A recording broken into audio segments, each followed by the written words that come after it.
What's up, y'all? It's Crypto Kenzie, man. Man, y'all already know what time it is. It's time for Crypto and Culture. Let's go. All right, so what's going on, Crypto Cousins? It's your Bitcoin baby daddy here with another episode of Crypto and Culture.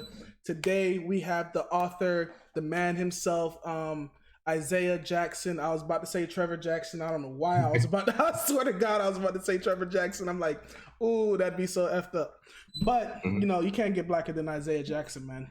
I'm not even gonna lie to you. I'm not gonna lie. This is the author of Bitcoin in Black America. You know, I got my copy right here. Oh yeah. Had to support a black business. Get your copy. Oh, it got a little handprint on it. It's all good. I've been reading slowly. So let me not cut back into your intro, but yeah, so this is Isaiah Jackson, author of Bitcoin in Black America. So why don't you tell my audience a little bit about yourself? Oh yeah, absolutely. Well, I've been a Bitcoin investor and consultant since 2013. So going on 7 years now, which is crazy. But I currently, outside of being the author of Bitcoin in Black America, also am the co-founder of KRB Digital Assets Group, and we have a daily show called The Gentleman of Crypto that we do Monday through Friday at 6 p.m. Eastern. And lastly, I have just started a startup called Blockchain Project. So we'll discuss that more because it is in the book as well. But that's really what I do day to day, along with a few other things. Very busy right now, so trying to stay busy. All right, cool, perfect. So yeah, tell me a little bit about your background because I know a little bit about your background because I didn't watch too many interviews. Now I already got the role. I already got like the script ready. But tell my audience a little bit about your background. Oh yeah. Well, in the Bitcoin world, my background is it was in IT, right? So I was doing IT for a law firm and for another company before I went into Bitcoin full time. I've been in Bitcoin full time for 3 years now, but before that, I was doing IT, and basically I was using the skills or the time and the skills that I had there to learn about Bitcoin, to learn how to trade, to learn more about the industry. Watch a lot of Andres Antonopoulos videos, a lot of Max Kaiser videos. Okay. Trust me, I've done the work. Bitcoin. We make the rules. Yeah, exactly. You know it. That's what I'm saying. I'm ripping the dollars as we speak. So shout out to them. But yeah, and Sinclair Skinner, another one, another good guy. So I basically saw good examples when I first started. Unlike some people, they wasn't, as fortunate. They may have run into some scheme or scam. But I was lucky enough to see the good examples, and that got me into the industry back in 2013. Started taking it really serious 2015. So glad to be here today doing the work and getting the word out. Okay, and like a little bit more, like your personal background, where you from, little things like that. True. Yeah, I'm from Charlotte originally, which is crazy because it is a big banking city. So, but currently I do live in LA. I've been there a few years. So, started in Charlotte. Went to college at NC State. Actually, was a college athlete, but quit before the season started because I wanted to basically have fun. I knew I wasn't going to the NBA, so that's what I'm very practical, and I think you can kind of see that in the book and sort of the way. Yeah. I mean, some people are surprised when I say that, but I was like, I mean, I'm pretty practical and it worked out. So, so that's sort of my background. And my business partner King, who you may see on the show, The Gentleman of Crypto, he went to NC State with me as well. He played football. I played basketball. That's how we linked up, met like that. And from then on, it's been pretty good. So that's my background. And then, like I said, after college, I was a teacher first, and then I got into IT, and I was doing that up until I went Bitcoin full time. All right, cool. So pretty much your favorite rapper is DaBaby. You baby on baby now. Yeah, well, everybody says that. I'm glad he's putting on for the city. It's about time. You and City God be praising him. Anything from your city, you gotta praise. You gotta praise. I'm tired of hearing about Petey Pablo. Everybody talks about. Pablo. Speaking of Petey Pablo, he's the voice of the dude on Bitcoin and Friends. He's the voice of the black guy on Bitcoin and Friends. Word, that's amazing. See, North Carolina, we out here, no matter what. But let's talk about the book a little bit more. So I know that I've seen some other things. What inspired you to start this book? Because I don't really see a lot of black people writing books in the crypto space. You're kind of like the first one ever, from what I know. Unless you got others. Well, I haven't seen them myself. There may be some out there that are less popular. I haven't seen them, but I haven't seen really any published books that directly go towards the black community in Bitcoin. And for a lot of people, they thought, it was a bad idea when I first kind of floated it to some friends. They were like, well, if you cut off other people, you know, they may take offense. And I just didn't give a shit. I was basically like, this. There has to come a point where you realize that the world that we were born into was already here. The things that Black people have experienced, the history behind banks, a lot of the stuff that I discussed in the book, it was here before me. I'm just addressing an issue that's already here. But the best part about the book is probably about 80% of the solutions could be applied to any community, not just the Black community. I wanted to make sure I, you know, address my community. However, a lot of these solutions can be applied across the board. Now, some of the historical stuff may not apply to you, but going forward, Bitcoin is a solution for a lot of communities, and in the Black community, I had to do it. I feel like it was something I'm here to do, and I'm pretty sure I've spoken to more Black people about Bitcoin than anybody I know. So I feel like I was the right one to write the book. All right, cool. Yeah, no, because you're definitely in the book. You really talk a lot more about solutions than problems. Because I know even with my friends today, like even when we come to social gatherings, definitely problems always come up. Like it's a guaranteed conversation, and like this is wrong, or that's wrong, or this is wrong. But I saw that you really more talk about, hey, well, this problem we can fix it with this. This problem we can fix it with that. So I don't want to get too much in the book because, you know, I want people to read it and get, you know, absorb it and whatnot. But I want to talk about something spicy in the book that you touched on it, and it really like made you like give a whole ship. And you talked about how you got hacked. And, you know, I felt like that was real spicy. Like that, you know, Black people, I'm just going to say it, Black people like being entertained. And so something like that in the book, I'm like, oh, this is like, what happened? How they do it? Oh, no, they didn't. They got you, bro. I'm sorry. Yeah. Well, it was one of those things where when you're in this world, things happen. The best part about it was I was secure enough that I didn't personally lose any Bitcoin that I had on my phone and my laptops, anything, paper wallets. I have a good, you know, surface level of security, so the attack wasn't bad. The only thing that made it bad was exchanges, and that's why I always make sure you take your stuff off exchanges, because we've had our troubles with Bittrex. And honestly, I didn't put it in the book, but for your viewers, if they didn't know this, but when we had our issue with Bittrex and they basically cost us that amount of money, which you can read about in the book, they changed their terms of service the next morning.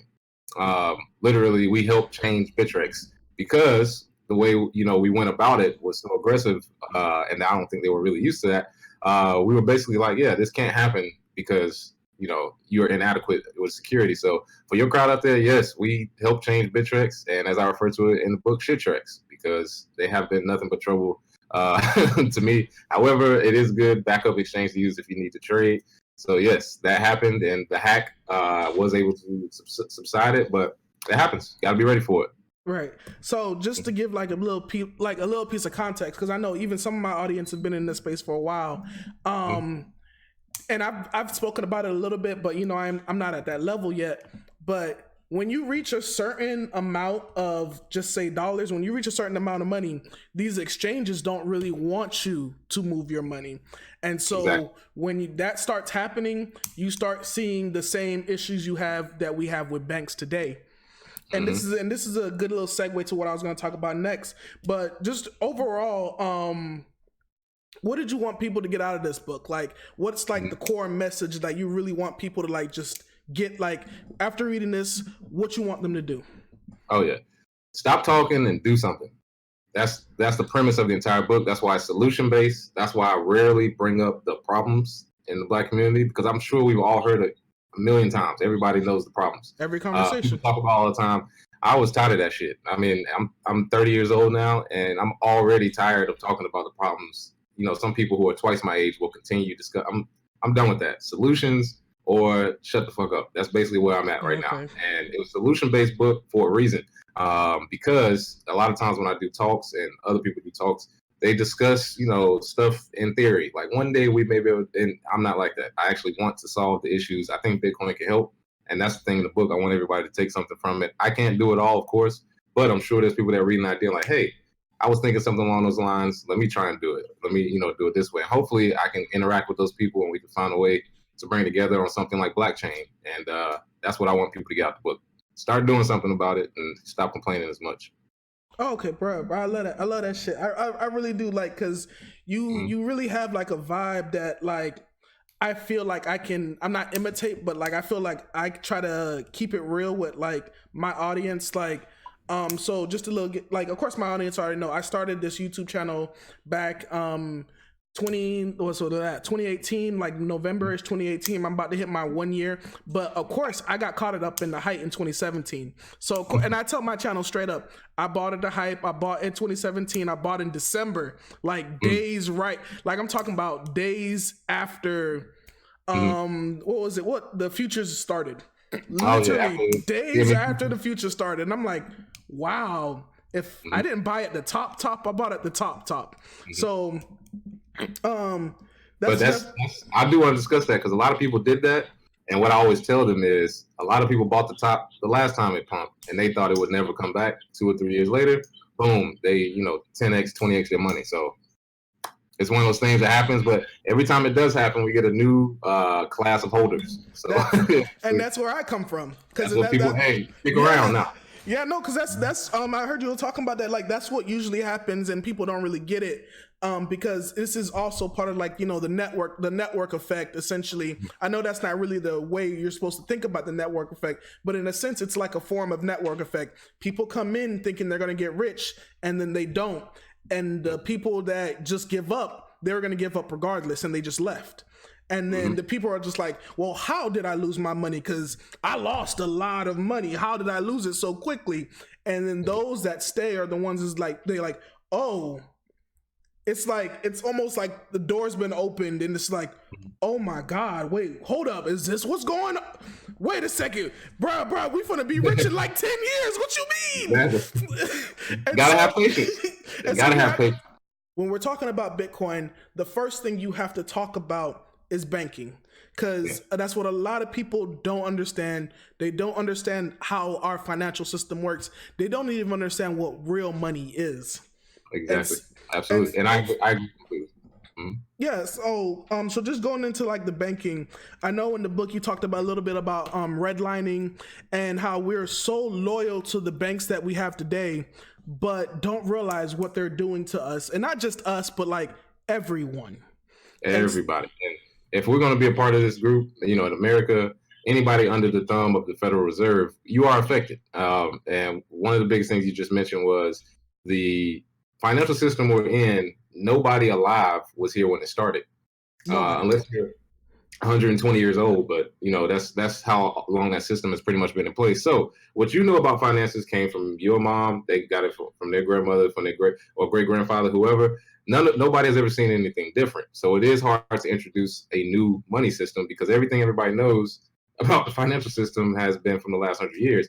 This is totally different. And I think with banks, the reason you start there is Bitcoin was built because the banks messed up in 2008, 2009, went into a recession, and there was no plan B. Like when that recession happened, there was no backup plan. Now we have it. So when you start talking about banks and in the Black community, we owe them nothing. Our loyalty does not rest with banks at all. So we shouldn't even have any type of guilt to say fuck banks. It shouldn't even be a thing. Why is that even a discussion? And if you work for a bank and you're listening, or if you have dealings with private institutions, I would encourage you to use those skills for either a blockchain company or a Bitcoin company in general. And I put those examples in the book for high-level executives that have left the banking industry completely, went straight for blockchain Bitcoin industry, and has rewarded them because they are at the cutting edge of a new technology. People, we're only 10 years in. The banking system's been around. It's an old dinosaur that's not trying to change anytime soon. And if you want to be a part of that system, fine. But if you want to work at Blockbuster, that's cool.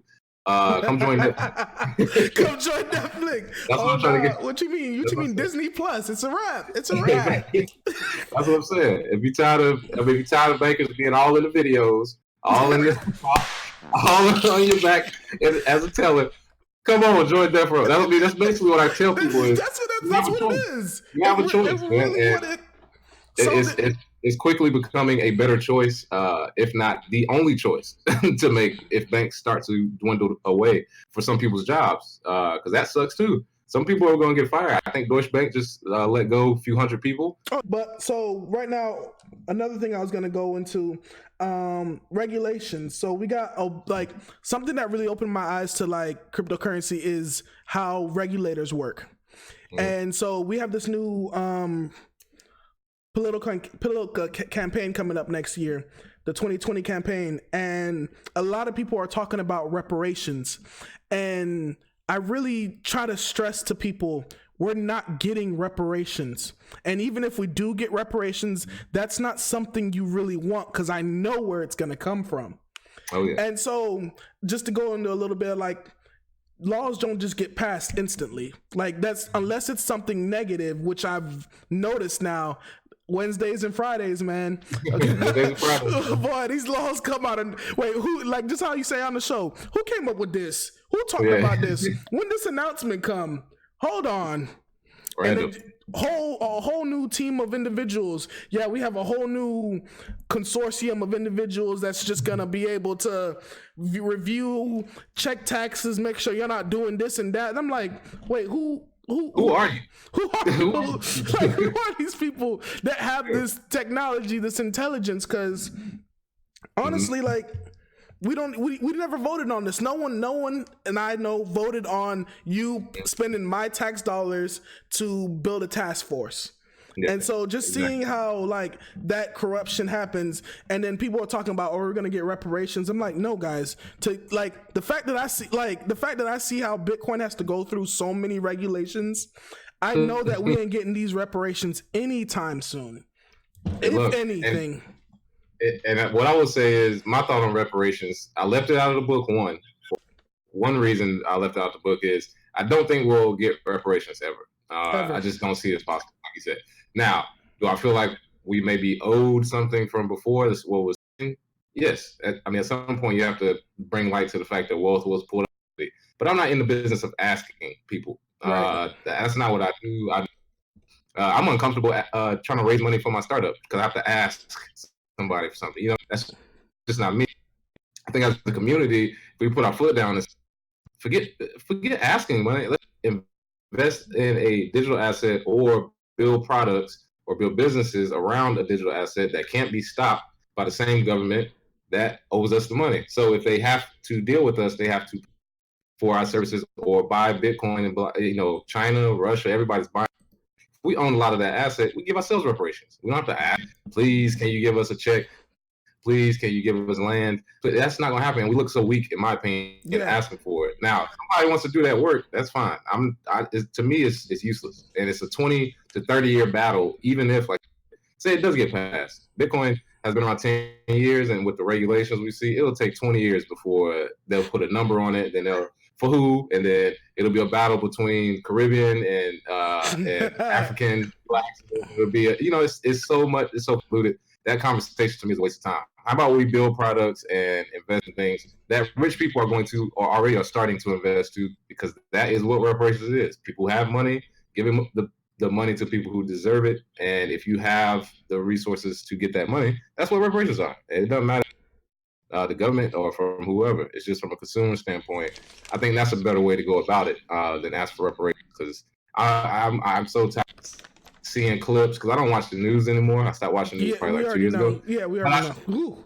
Yeah, CNN or Fox News or whoever, and I see black people get up there and argue themselves down about reparations, and I'm like, y'all just wasted an hour talking shit. You should, that's a coffee shop talk. You know, on TV we should be talking about, oh, this is a solution. You know, more money or more jobs, more wealth in the community. So to me, you are right. Reparations talk is kind of useless and. Perfect. So now we're talking solutions. I wanted to talk about, are you part of the Yang Gang, bro? Are you part of Yang Gang 2020? Nah, I don't really get into national politics. Right. I'm more in the local, because some people say, if you don't vote, you can't talk about it. I was like, bullshit. The national level, it doesn't really count. We don't even have proof that our votes go to where they say they go. There's no way for us to. Because the reason why I bring Andrew Yang, because he just proposed that do blockchain voting. He just he sprinkled the idea out in one of his blogs, and in my head I'm thinking to myself, how long do you think we're going to wait till blockchain voting? Like, we still have the same old voting system, and you really think corrupt politicians want us to have a voting system where everybody can make sure that their vote actually went to the right person? Because right now we don't really have that. All we have is we sent our vote, and then the news tells us what happened. Yeah, and that's troubling to me because as far as somebody who is very active in my, I want the politicians that we get to actually be from us if I voted for them. So you are right, and I floated blockchain voting book as a solution that we should stop allowing politicians to get our vote without a blockchain voting solution. Any party that they should have that solution so we can make sure they're the DNC, if they do it, or RNC, or whoever, the Green Party, it doesn't matter because I'm not big in politics, but that has to be a part of it because transparency. And I think you'll have a new wave of politicians who think otherwise. You know what I mean? I think it'll turn into, oh man, I don't want to expose what I've done, into I can't get elected. We use blockchain voted. You know what I mean? So, or I have a blockchain solution. So I just think it has to take some time. We'll get there, but yeah, these politicians don't want that. You know what I mean? Who wants their business out in the street? Especially some of these old politicians that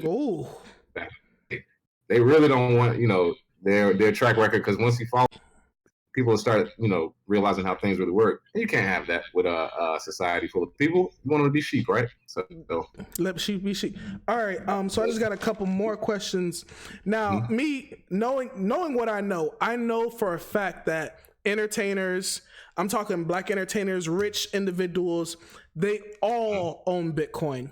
And in the black community, I understand that it's the entertainers, the rappers, the comedians, they're the ones that really guide the culture. If I know these individuals have Bitcoin, why aren't they helping the community about? Like, you get what I'm saying? I know Jay-Z, Kanye West, Beyonce. I know all, like, Kevin Hart. I know he has stashes. I know, what is it? Oprah Winfrey, she has stacks, but I've slowly been seeing it on her shows. Greenleaf, and I've saw it on Greenleaf where the church started throwing their money into cryptocurrency and started doing stuff with it, but it was always bad stuff, of course. So like, it's always bad stuff. Like, that's all that's gonna come on TV. And so I just want to know, how does that make you feel, like knowing that these are the people that lead the culture, and yet they're not telling us about the one thing that can save the culture? Well, I think for one, the education portion of it. Some of them have financial advisors or have people around them that may have told them about Bitcoin, but they can't really explain it. Like, they just know it made them money. Like, he made 700 Bitcoins. He was like, wow, I made this amount of money. I don't think he could explain the process of Bitcoin to you at all, or how it really works or whatnot. So I don't think they jump into it because that's not their lane. However, there will be some that can, and they're slowly I think one of them in the football arena, Russell. Yep, I follow him. Yep. I'll be in LA September 1st with him for his Bitcoin. So be there speaking. So he's one. He's in the NFL. He's basically letting people know, yes, this can help, in your community.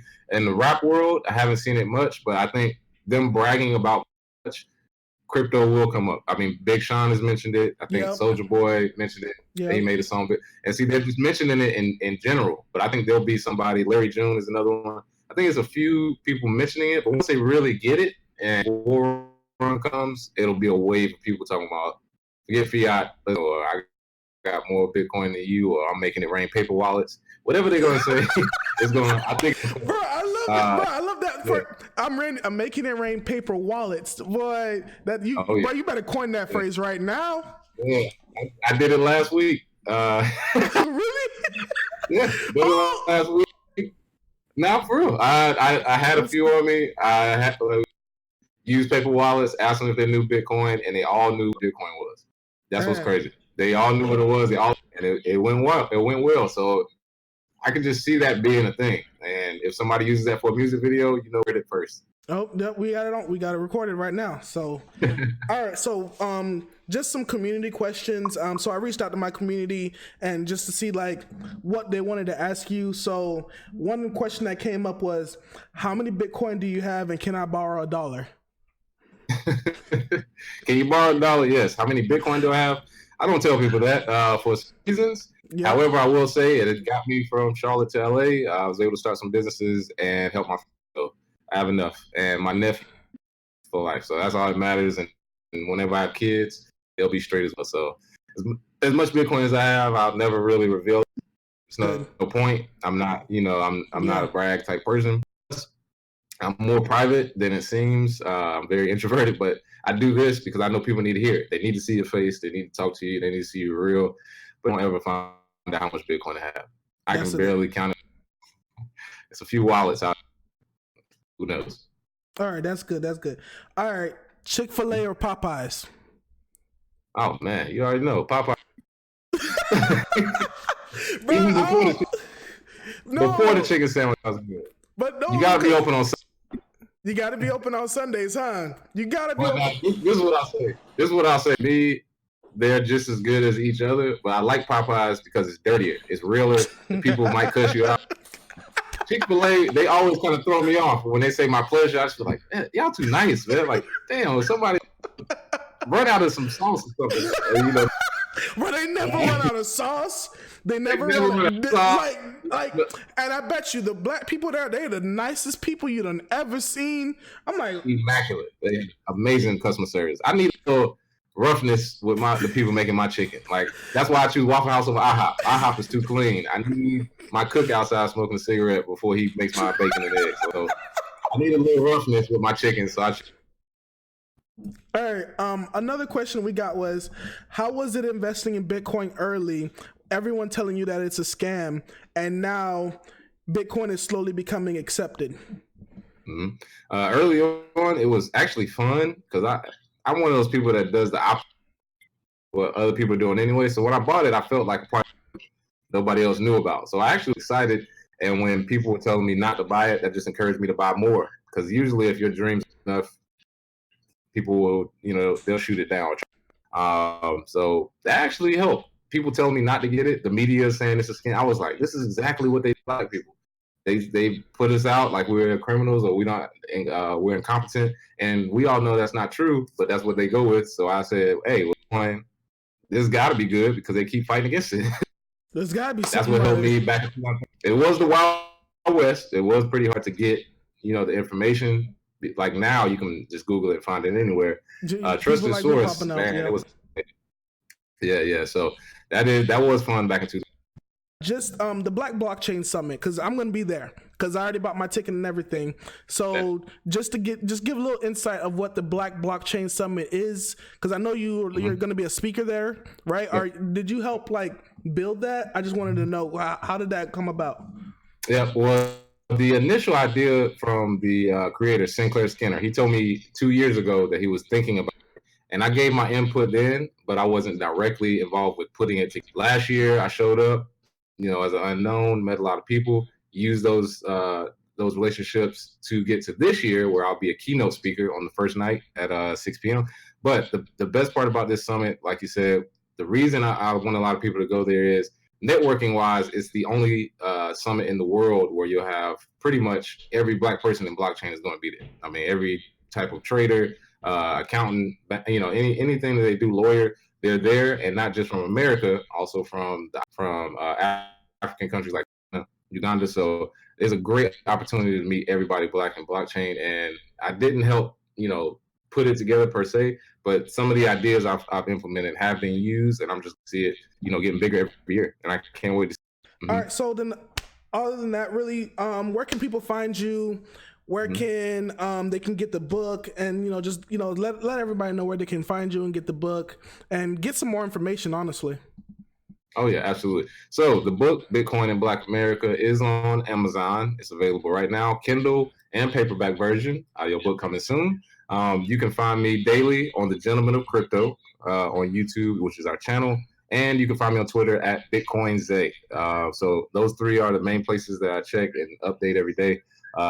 Hit me up there. If you have any questions, we can go to email from there, and I'll give you that information as well. Isaiah at KRBEcrypto.com. So hit me up at any of those places. I'll be glad to talk with people about the book, and I'm pretty sure we'll have a book webinar soon, so I'll let you know. All right, Bert. All of that, Bert. Thank you so much for the interview. Thank you for everything. But I'm just glad that you came with the realness and you let my channel know this is how it is. We out here getting solutions. We're not out here complaining. We out here just boots on the ground getting this shit done, essentially. Yeah, baby. All right. But other than that, Bert, thank you so much. Appreciate it. Guys, you know what it is. It's your Bitcoin baby daddy. Check me out next time so I can serve you in my corner. Take it easy. Peace.